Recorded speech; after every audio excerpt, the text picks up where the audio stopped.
कभी कभी ज़िंदगी में कुछ किस्से ऐसे होते हैं जिन पर बहुत मुश्किल से यकीन आता है।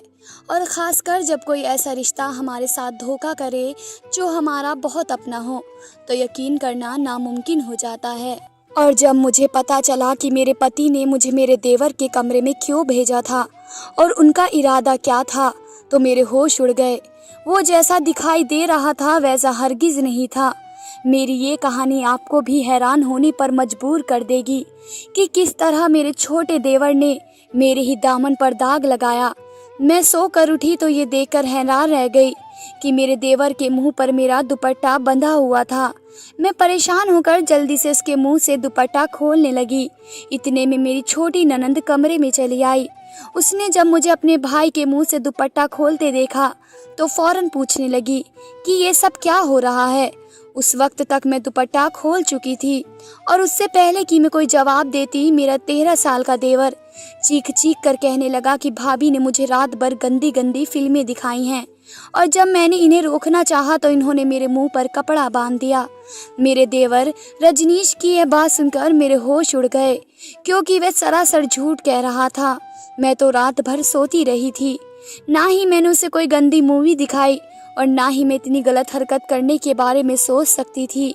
वह सिर्फ 13 साल का था और हाथों पैरों से अपंग था, जो अपने हाथ पैर हिला ही नहीं सकता था।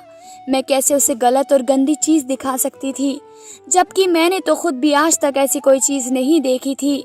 मेरी ननंद जो 15 साल की थी, उसने एक अजीब सी नज़र मेरी तरफ डाली और कहने लगी, भाभी आपको शर्म आनी चाहिए। भाई ने आपको रजनीश का ख्याल रखने के लिए उसके कमरे में सोने को कहा है, लेकिन आप तो मेरे मासूम से भाई को ही तबाह करना चाहती हैं। मैं मानती हूँ कि आप भाई से काफ़ी समय से दूर हैं, लेकिन इसका हरगिज़ ये मतलब नहीं कि आप उनकी कमी को पूरा करने के लिए गंदी फिल्मों का सहारा लें और मेरे कम उम्र भाई को भी खराब करें। अपनी छोटी ननंद के मुंह से ऐसी बात सुनकर मेरे होश उड़ गए। ये पहली रात थी जो मैंने रजनीश के कमरे में गुजारी थी और इस पहली ही रात में मेरे चरित्र पर ऐसा दाग लगा कि मैं खुद से नजरें मिलाने के काबिल भी नहीं रही। मैंने अपनी ननंद नैना को समझाने की कोशिश की कि ऐसा कुछ नहीं है, रजनीश झूठ कह रहा है, लेकिन उसने अपनी आंखें माथे पर रख ली और कहने लगी कि मेरा अपंग भाई आपके बारे में झूठ क्यों कहेगा और उसे ऐसा करने से क्या हासिल होगा। अलबत्ता ऐसा करके आप ज़रूर भाई की कमी को दूर कर सकती हैं। मैंने फ़ौरन रजनीश से कहा कि वह झूठ ना कहे और अपनी बहन को सच बताए कि ऐसा कुछ भी नहीं है, मैं तो सारी रात सोती रही हूँ। लेकिन रजनीश तो अपनी बात से बिल्कुल भी पीछे ना हटा, बल्कि बार बार वही बात दोहराने लगा कि उसने सारी रात ज़बरदस्ती मेरे साथ गंदी फिल्में देखी हैं। रजनीश और नैना के सामने अपनी कोई गलती ना होते हुए भी मैं चोर बन गई और मुझे बार बार ये खौफ सता रहा था कि अगर इन दोनों ने मेरे पति राकेश के सामने ऐसी कोई बात कह दी तो क्या होगा। मेरा पति राकेश तो शादी के फौरन बाद ही परदेश चला गया और 6 महीने से परदेश में ही था। अगर उसका अपंग भाई या मासूम बहन उसके सामने मेरे चरित्र को लेकर ऐसी कोई बात कह दे तो यकीनन वे मुझसे ज़्यादा अपने भाई बहन की बात पर एतबार करेंगे और इसी बात ने मेरी जान निकाल दी। मैं उन दोनों से मिन्नतें की कि वे इस बात को दोबारा अपनी ज़बान पर ना लाएं। मेरी कोई गलती नहीं है, मैंने कोई गुनाह नहीं किया। मेरी बात सुनकर रजनीश ने तो अपना मुंह फेर लिया, लेकिन नैना कहने लगी, आप बेफिक्र रहें, मैं इतनी पागल नहीं हूँ कि प्रदेश में बैठे अपने भाई को आपकी वजह से तकलीफ पहुँचाऊंगी। मेरा भाई तो ये सुनकर गैरत से अपनी जान ही ले लेगा। बेहतर ये है कि आप आइंदा याद करना। नैना की बात पर मेरी आंखों में आंसू आने लगे। उसे अभी भी मुझ पर यकीन नहीं था। अगर वे खामोश होने पर राजी थी तो सिर्फ इसलिए कि वह अपने भाई को तकलीफ नहीं देना चाहती थी, और जो तकलीफ मैं उस लम्हे बर्दाश्त कर रही थी उसका एहसास करने वाला कोई नहीं था। नैना पाँव पीट कर कमरे से निकल गई। मैंने एक नज़र रजनीश पर डाली, जो दोबारा आंखें बंद करके लेट गया। मुझे उस पर बहुत गुस्सा आ रहा था, बल्कि यूं कहूँ तो गलत ना होगा कि उस पल मुझे उस मासूम बच्चे से नफरत का एहसास हो रहा था, जिसने पल भर में मुझे मेरी नजरों में ही गिरा दिया। मैं रूम को सही तरह से करके देवर के कमरे से बाहर निकल आई। नैना अपने कमरे में चली गई थी और मेरी बीमार सांस अपने बिस्तर पर पड़ी हुई थी। शुक्र था कि नैना ने उसकी सांस से ऐसी कोई बात नहीं की थी।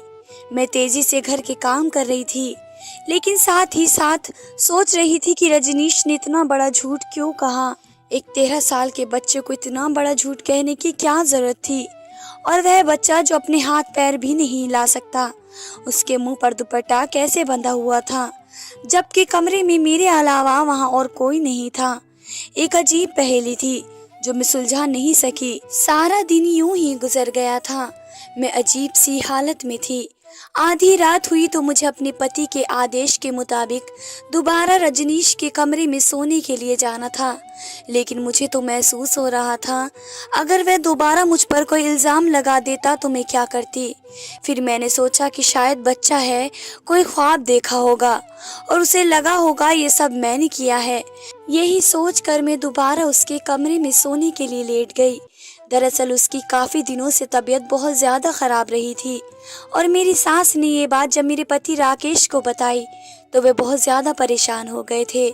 मेरी सास खुद बहुत ज़्यादा बीमार थी और वो एक 13 साल के मासूम बच्चे की देखभाल नहीं कर सकती थी। ननंद 15 साल की थी और उसकी भी परीक्षा हो रही थी। इसलिए मेरे पति ने मुझे ये हुक्म दिया कि मैं हर रात उसके छोटे भाई के साथ सो जाऊं। मुझे ये काम बिल्कुल भी मुश्किल नहीं लगा। हाँ, वैसे भी मुझे अकेले नींद नहीं आती थी। मैंने सोचा कि अच्छा है, मैं रजनीश की देखभाल कर लूँगी और इस तरह मुझे भी अकेले कमरे में नहीं सोना पड़ेगा। लेकिन मुझे क्या मालूम था कि जिसे मैं 13 साल का एक मासूम बच्चा समझ रही थी, वही मेरे चरित्र को दुनिया की नज़र में दाग दाग कर देगा। अगली सुबह भी ऐसा ही हुआ। रजनीश के मुंह पर मेरा दुपट्टा बंधा हुआ था और जब मैं सोकर उठी तो वह अजीब अजीब सी आवाज़ें निकालने की कोशिश कर रहा था। उसकी इन आवाज़ों की वजह से मेरी बीमार सास कमरे में चली आई और उसके मुंह पर मेरा दुपट्टा देखकर उसकी जान निकल गई। मेरी सास गुस्से में मुझसे पूछने लगी, बहू ये सब क्या है? मेरे बेटे के मुंह पर दुपट्टा क्यों बांधा है? मैं पूरी तरह घबरा गई और मैंने कहा कि मैंने तो ये दुपट्टा नहीं बांधा, मैं तो सो रही थी और अभी रजनीश की आवाज़ पर उठी हूँ। मेरी सास ने घूर कर मुझे देखा और बोली कि मेरा बेटा हाथ और पैरों से अपंग है और अपने मुंह पर खुद दुपट्टा नहीं बांध सकता। नैना रात भर मेरे साथ मेरे कमरे में थी, तो इस घर में तुम्हारे अलावा और कौन बाकी बचा है? तुम्हारे पति ने तुम पर मेरे मासूम बच्चे की जिम्मेदारी क्या डाल दी? तुम तो अपना असली चेहरा दिखाने पर आ गई हो। अगर तुमसे मेरे बच्चे की देखभाल नहीं होती तो साफ मना कर दो, लेकिन ऐसी घटिया हरकतें ना करो। यह कहकर जैसे ही मेरी सास ने मेरे देवर के मुंह से दुपट्टा खोला तो रजनीश चीख कर कहने लगा, मम्मी, भाभी रात भर मुझे गंदी गंदी फिल्में दिखाती हैं। वे चाहती हैं कि मैं उनके साथ गलत काम करूं। अपनी सास के आगे रजनीश के मुंह से ऐसी बात सुनकर मेरे कदमों तले जमीन निकल गई और मैंने रजनीश के आगे हाथ जोड़ दिए और उससे कहा कि कुछ तो भगवान का खौफ करो। मैं तुम्हारी भाभी हूँ, तुम्हारे भाई की इज्जत हूँ। मैं क्यों तुम्हारे साथ कुछ गलत करना चाहूँगी? और मैंने तो कभी खुद भी ऐसी कोई गंदी चीज़ नहीं देखी, तो तुम्हें कैसे दिखा सकती हूँ? तुम तो मेरे लिए छोटे भाइयों की तरह हो। मेरी सास तो अपने बेटे की हर बात पर यकीन कर बैठी थी। उन्होंने मुझे बहुत ही बुरा भला कहा और कहने लगी कि 6 महीने अपनी पति की जुदाई बर्दाश्त नहीं हुई तो अपने छोटे से देवर पर ही गंदी नज़र डालने लगी हो। तुम बहुत ही नीच और चरित्रहीन हो। मैंने तो पहले ही अपने बेटे से कहा था कि किस खानदान से लड़की ब्याह कर ला रहे हो, लेकिन उसकी आंखों पर मोहब्बत की पट्टी बंधी थी। अगर वे तुम्हारा ये गंदा रूप देखेगा तो उसकी आंखों से भी मोहब्बत की पट्टी उतर जाएगी। मैंने रोते हुए अपनी सास से कहा कि मेरा यकीन करे, रजनीश झूठ कह रहा है, मैं तो ऐसा सोच भी नहीं सकती। लेकिन मेरी सास को कहा मेरी बात पर यकीन आना था। मेरे पति ने मुझसे अपनी मोहब्बत की शादी की थी और ये बात पहले ही मेरी ससुराल वालों की नज़र में बहुत चुभती थी, और अब तो रही सही कसर रजनीश के झूठ ने पूरी कर दी। मैं सबकी नज़रों में गिर चुकी थी। नैना ने तो फिर भी राकेश से ये बात छुपा ली थी, लेकिन मुझे यकीन था कि मेरी सास कभी राकेश से ये बात नहीं छुपाएंगी, बल्कि बढ़ा चढ़ा कर उसके आगे बताएंगी। मैंने अपना सर पकड़ लिया। मैं तो हमदर्दी और मोहब्बत के नाते अपने देवर की सेवा के लिए इस कमरे में चली आई थी, लेकिन मुझे क्या पता था कि यहाँ आकर मेरी किस्मत के दरवाजे ही बंद हो जाएंगे। मेरी सास कमरे से निकल कर जा चुकी थी। मैंने रजनीश की आंखों में देखा जहाँ अजीब सी बेचैनी थी। लेकिन बातों से तो वह बिल्कुल ऐसा लग रहा था जैसे वो जो कुछ कह रहा हो वह सच हो। मैंने नफरत से रजनीश पर एक नज़र डाली और कमरे से बाहर चली आई। मेरा सारा वक्त रोते हुए ही गुजर गया।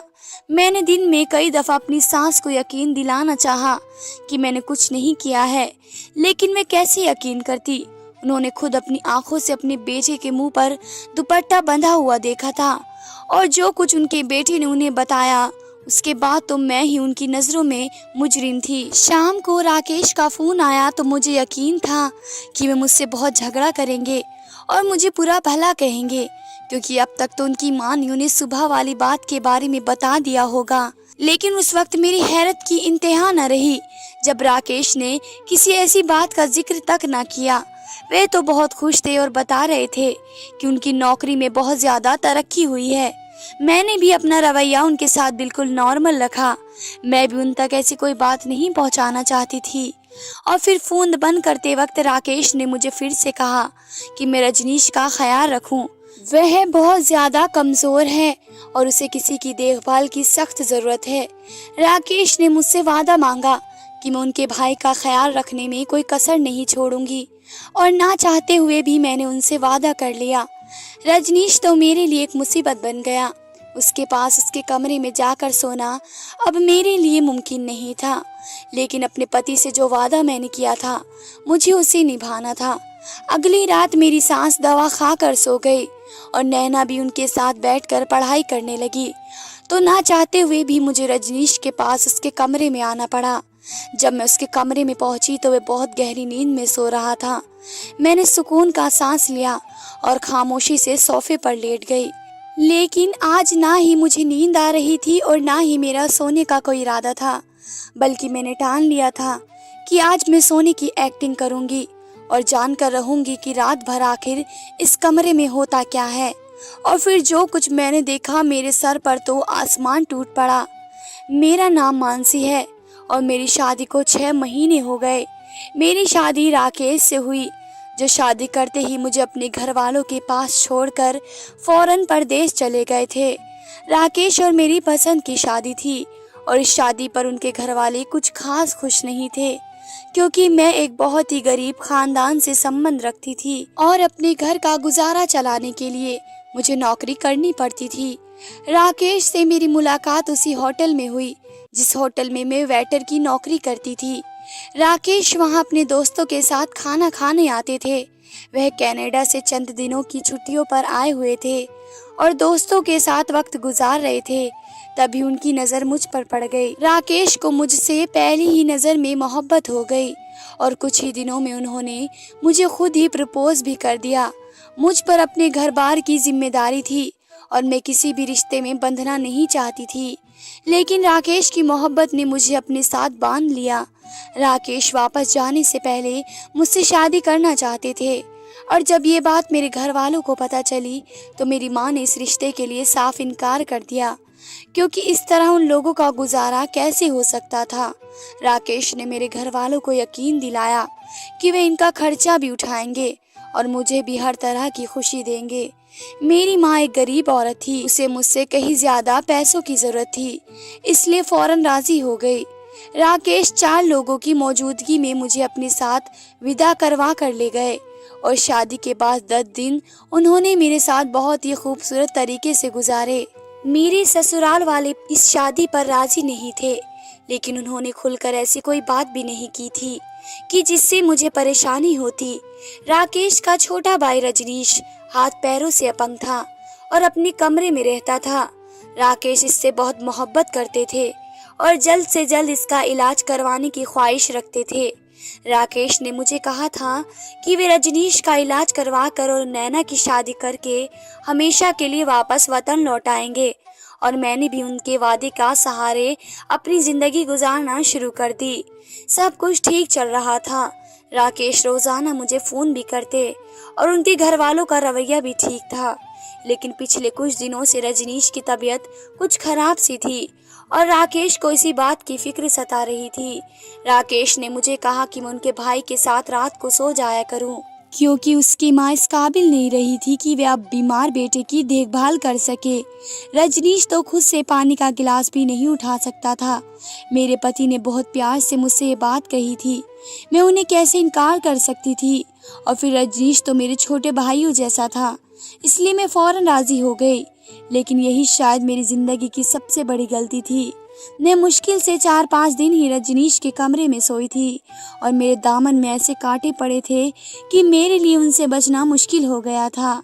जिस रात सच जानने के लिए मैंने सोने का नाटक किया, उस रात मेरे होश उड़ गए।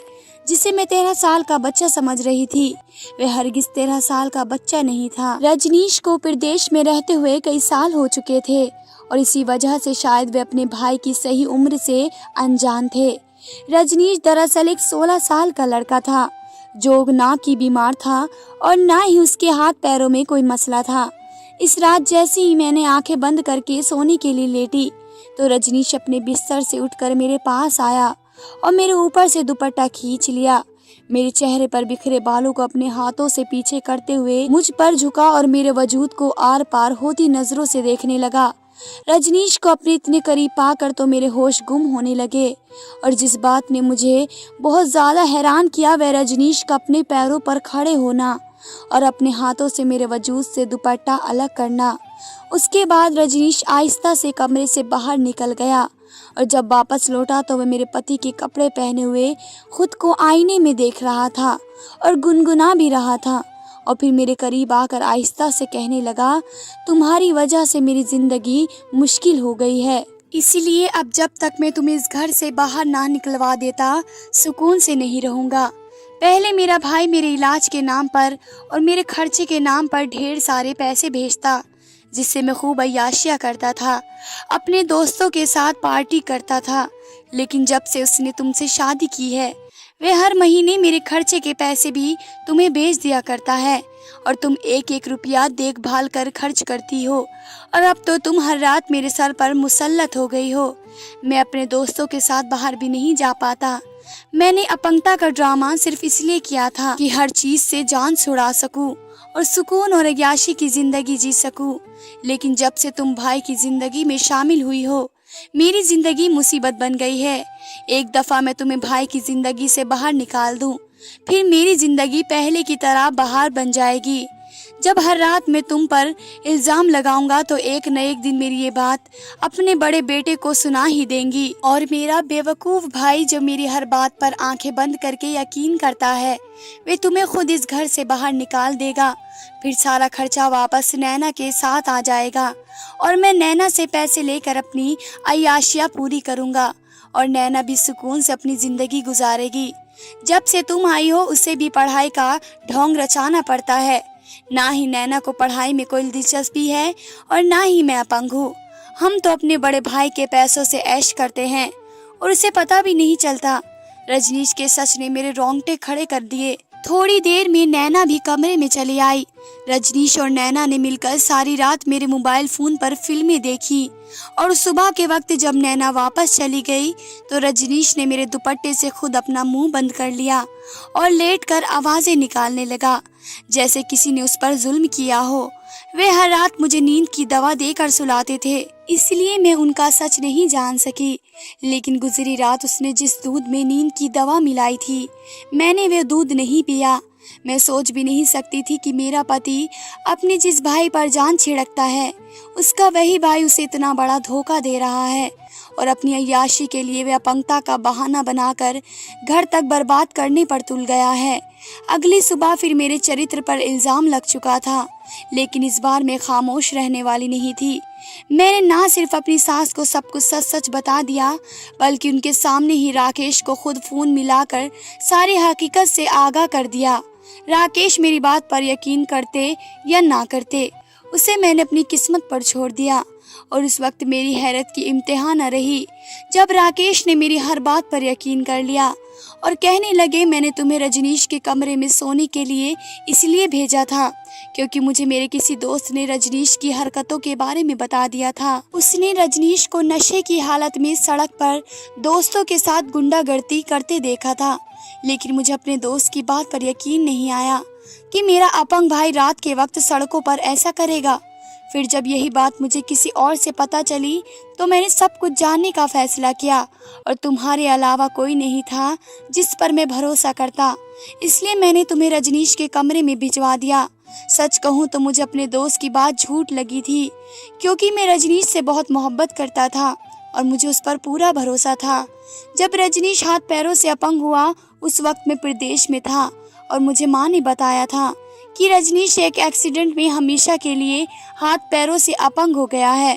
वो अब अपने हाथ पैरों को हिला भी नहीं सकता। तो उस दिन मैं खून के आंसू रोया। इसलिए जब मुझ तक ये खबर पहुंची कि मेरा भाई बिल्कुल ठीक है तो मेरे लिए यकीन करना नामुमकिन हो गया। लेकिन अब मुझे इस बात पर यकीन आ गया कि उसने मेरे साथ बहुत बड़ा धोखा किया है। सिर्फ अपनी अय्याशिया और पढ़ाई से बचने के लिए रजनीश ने खुद को अपाहिज बना डाला। मैं हमेशा के लिए वतन वापस आ रहा हूँ, क्योंकि जिस बहन भाई के भविष्य के लिए मैं प्रदेश काट रहा था वे इस काबिल नहीं है। रजनीश और नैना भी यह जानकर दंग रह गए कि उनका भाई पहले ही उनकी हकीकत को जान चुका था। एक हफ्ते बाद राकेश हमेशा के लिए लौट आए और उन्होंने रजनीश को आते ही किसी नौकरी पर लगा दिया और नैना की पढ़ाई पर सख्ती कर दी। कभी कभी राकेश मेरे पास बैठते तो कहते कि मुझे लगा कि मैं अच्छी तरह कमा कर अपनी बहन भाइयों को अच्छी जिंदगी दे सकता हूँ, लेकिन मैं भूल गया कि परवरिश के लिए पैसे नहीं बल्कि बड़ों का साथ होना ज़रूरी होता है। मेरे बहन भाइयों को मेरे पैसों की नहीं मेरे साथ की ज़रूरत है, क्योंकि वे उम्र के जिस हिस्से में हैं वहाँ अच्छी परवरिश बहुत ज़रूरी होती है। मेरी बीमार माँ उन पर तवज्जो ना दे सकी और इसी वजह से वे दोनों गलत रास्ते के राही बन गए। मैं राकेश को तसल्ली देती कि आहिस्ता आहिस्ता वक्त के साथ साथ सब कुछ ठीक हो जाएगा। इस बात को पूरे 2 साल हो चुके हैं। मैं और राकेश बहुत अच्छी जिंदगी गुजार रहे हैं। रजनीश और नैना को भी उन्होंने अपनी सख्ती और मोहब्बत से सुधार लिया है। दोस्तों, उम्मीद करती हूँ वीडियो अच्छी लगी होगी। धन्यवाद दोस्तों।